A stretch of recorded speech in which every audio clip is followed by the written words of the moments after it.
Salut à tous, bienvenue sur la chaîne. Alors aujourd'hui on va faire la construction d'une batterie de rack pour mes petits geckos parce que j'ai plus la place. Donc en fait là j'avais jusqu'à maintenant cette batterie de terrarium pour mes adultes. J'avais juste cette partie là qui était pour mes juvéniles et en fait ça ne suffit plus, j'ai eu beaucoup trop de naissances cette année, donc je vais leur faire leur petit meuble. Alors j'ai été dans un magasin de bricolage pour du coup prédécouper des planches à la dimension que j'avais choisie. J'ai fait une petite simulation sur mon logiciel 3D pour pouvoir avoir les bonnes dimensions, j'espère que je ne me suis pas trompée, on va croiser les doigts et puis voilà, on va s'y mettre tout de suite. Voilà mes premières planches, donc ça c'est les planches qui vont constituer mes étagères, mon dessus et mon dessous de mon meuble. Et voici les grandes planches qui constitueront donc les côtés et le derrière du meuble. Donc je vais utiliser un câble IDOR, donc c'est un câble chauffant pour aquariophilie.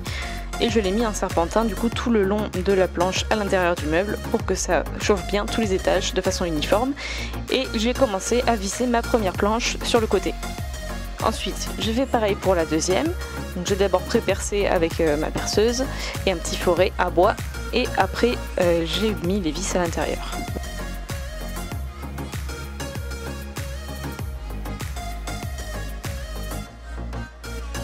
Ensuite, j'ai mis la planche qui me servira de dessus. Donc ça, c'est la planche qui sera tout en haut du meuble.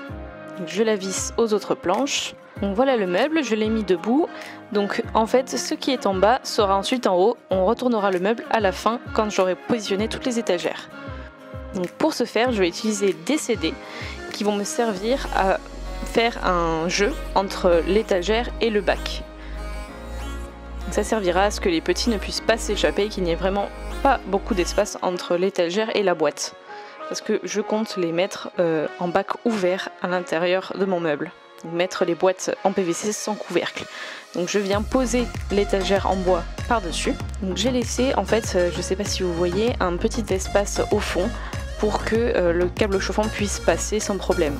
Donc ma planche de bois en fait n'est pas collée au fond du meuble.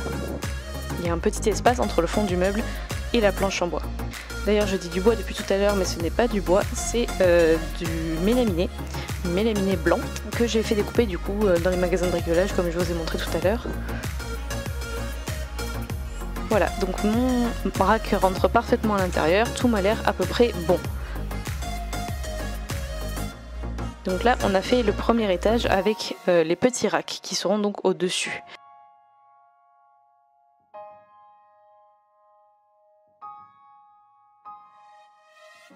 Et ensuite on va mettre la taille au-dessus de rack, donc ça ce sera pour mes geckos qui seront un peu plus grands. Et ensuite donc on répète la même opération, puis on retourne le meuble pour qu'en fait les pieds soient vers le bas.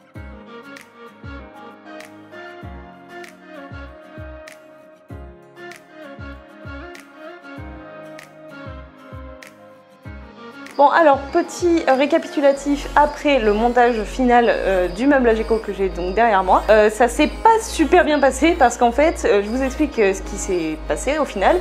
C'est que les bacs que vous voyez ici, les petits bacs, étaient ouverts à la base. Il n'y avait pas de couvercle et c'était pour mes bébés du coup. Et en fait le problème c'est que même avec 1 mm d'épaisseur entre le bac et l'étagère du dessus, j'ai eu des évasions, donc j'ai eu des bébés qui se sont échappés et que j'ai retrouvés, heureusement je les ai tous retrouvés. Du coup ce que j'ai dû faire c'est que j'ai dû recommencer un petit peu mon meuble et notamment déplacer ces étagères là pour que je puisse mettre en fait une épaisseur en plus, donc un couvercle par-dessus ces boîtes là.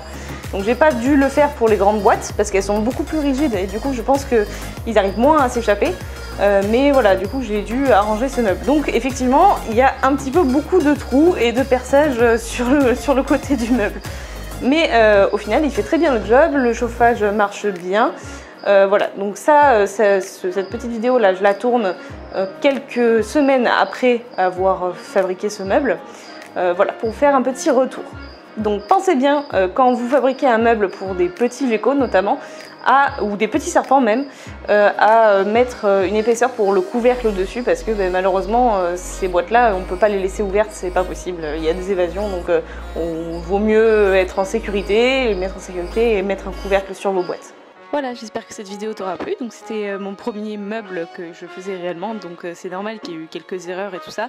Je t'invite aussi à prendre en compte du coup ces erreurs que j'ai pu faire pour que tu puisses partir d'un bon pied et éviter de les faire. N'hésite pas à t'abonner à la chaîne bien sûr et à laisser un petit commentaire et un pouce bleu, et à bientôt dans une prochaine vidéo. Salut salut!